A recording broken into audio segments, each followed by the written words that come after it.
L'expertise, elle a énormément monté et l'exigence, elle a monté en parallèle, ce qui est plutôt une très bonne chose, hein, parce que ça signifie aussi qu'on doit être capable aujourd'hui de valoriser des démarches vertueuses dans ce sens-là. C'est-à-dire que si on est capable d'expliquer qu'on a diminué les listes d'ingrédients, qu'on a supprimé les conservateurs et que les consommateurs peuvent le vérifier, ça a plus de valeur aujourd'hui que ça n'en avait peut-être il y a 5 ou 10 ans parce que les gens regardaient moins. Et on dit souvent dans les entreprises que les consommateurs sont un peu schizophrènes, qu'ils veulent des produits bio fantastiques mais qu'ils ne sont pas prêts à les payer. Mais en vérité, ils sont beaucoup plus prêts qu'on l'imagine. Simplement, ils veulent qu'il y ait une forme d'engagement et de sincérité de la part de la marque et de la part de l'entreprise.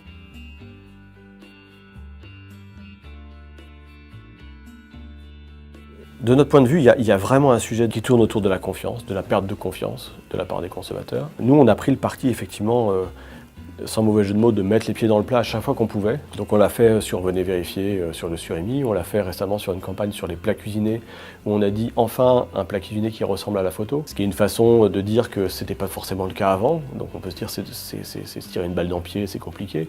Mais ils sont extrêmement reconnaissants, les gens, quand on traite les sujets sans langue de bois et qu'on pose les vrais sujets sur la table. On réintroduit cette notion effectivement de confiance, qui est, je pense, le sujet déterminant des 5 prochaines années en marketing et pour les marques de grande conso.